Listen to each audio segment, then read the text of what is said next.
Break के बाद एक बार फिर आपका स्वागत है आपके अपने पसंदीदा शो में जिसका नाम है खास मुलाकात। और इस वक्त खास मुलाकात जारी है बिहार सरकार में एक ज़बरदस्त और शानदार मंत्री समाज कल्याण की परवीन अमानुल्लाह के साथ। परवीन जी, ब्रेक के पहले आप बता रही थी किस तरीके से सामाजिक सरोकार आपका जुड़ता चला गया। जिद्दा में जब आप विदेश में आपने वो सोशल एंड कल्चरल एक्टिविटीज़ की, वापस यहाँ लौट के बिहार में भी आपने गतिविधियाँ तेज़ कर दी। ख़ास तौर पर हम लोग की स्थापना हुई गुजरात रॉयट्स के बाद। उसके बाद से अब तक 7-8 साल में और किस तरीके से आरटीआई एक्टिविस्ट बनी परवीन अमानुल्लाह? उसके बाद हम लोगों ने हम लोग के हेल्थ कैंप्स होते थे और बहुत सारे कश्मीरी पंडित्स के किलिंग्स पे हम लोगों ने मेमोरियल सेरेमनी किया।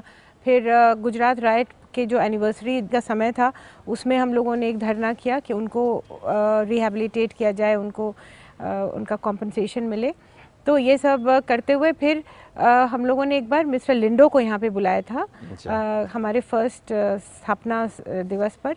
तो उन्होंने हम लोगों को एक चीज़ याद दिलाते थे, लिंडो चुनाव आयोग के पूर्व अध्यक्ष या प्रमुख चुनाव आयुक्त रह चुके हैं। वो लिंडो साहब को बुलाया गया था जी। तो उन्होंने हम लोगों को एक चीज़ के बारे में बताया जिसका नाम था इलेक्शन वॉच। तो election watch basically right to know, जनता के जानने के अधिकार ही से वो निकला है। और उससे अब सारे कैंडिडेट्स को अपना बैकग्राउंड इंफॉर्मेशन, अपना एसेट्स, अपना क्रिमिनल बैकग्राउंड वगैरह बताना पड़ता था। तो इसके बारे में जब उन्होंने बताया तो हमने लोकसभा 2004 का इलेक्शन में हमने यहाँ पे इलेक्शन वॉच किया। और उसके पहले हम लोगों ने देश में जो जहाँ ये चीज़ हो रही थी, गुजरात में और अन्य जगह दिल्ली में, तो वो लोगों को हम लोगों ने बुलाया हम लोग को सिखाने के लिए कैसे होता है इलेक्शन वॉच, और सीख के फिर हमने किया था इलेक्शन वॉच। यानी साल 2004 के संसदीय लोकसभा चुनाव में इन्होंने जितने भी उम्मीदवार थे, प्रत्याशी थे, उनके एफिडेविट्स को दुनिया को उजागर करते हुए जागरूक किया मतदाताओं को कि किस सही उम्मीदवार को वो वोट दें। ये थी आपकी यही कार्य हुआ।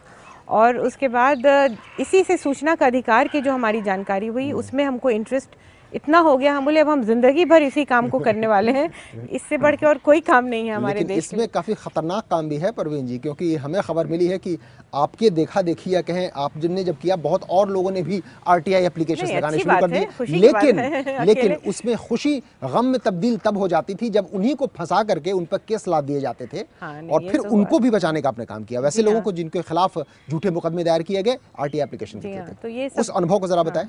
हाँ, तो ऐसे जब केसेस हमारे एक्टिविस्ट लोग के साथ होने लगे कि उनके ऊपर केस किया जा रहा था, क्रिमिनल केस, रंगदारी का केस, तो अटेम्प्ट टू मर्डर, मतलब काफ़ी सीरियस भी हो जाता था।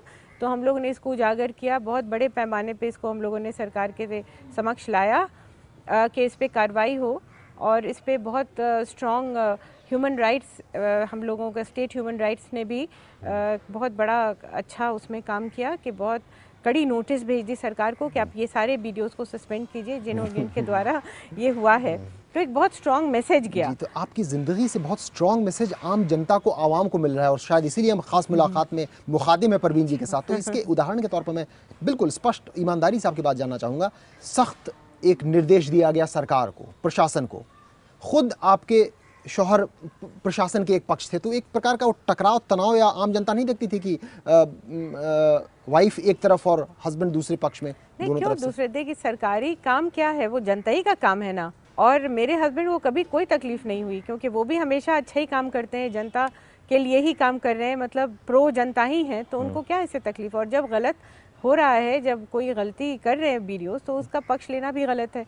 मतलब जो एंटी पीपल होगा तो वो तो उसका कोई नहीं उसका साथ देने वाले हैं ना। जैसे आपके शौहर जाहिर है कि वो भी न्याय का ही साथ देंगे, लेकिन उसके लिए उनको कष्ट नहीं हुआ होगा अगर आप अच्छी तरह से काम कर रही होंगे। लेकिन कुछ लोगों का ये मानना है कि सचमुच में उनको कभी कभी कष्ट होता था। मैं बताता हूँ कैसे। आपके काम के कारण उनका तबादला हो जाया करता था, ऐसी खबर है। नहीं, बिल्कुल नहीं, ऐसी कोई बात नहीं है।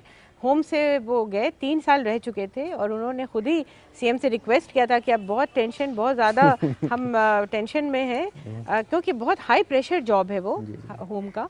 तो उन्होंने खुद रिक्वेस्ट किया था और अपना तबादला लिया था। ऐसी कोई बात नहीं है, ये एकदम गलत सोच है। बिल्कुल। तो इस गलत सोच के अलावा कुछ सही जानकारी लगे हाथ हम बताते चलें। केवल शौहर के ही जिक्र नहीं है, इनके अब्बा हुजूर भी काफ़ी नामी गिरामी शख्सियत थे। सैयद शहाबुद्दीन साहब को आपने नहीं भूला होगा। 30 साल पहले जब जनता सरकार बनी थी, उसमें एक चंद्रशेखर जो अध्यक्ष थे जनता पार्टी, उनके दाहिने हाथ माने जाते थे सैयद शहाबुद्दीन साहब, farmer diplomat and leading politician.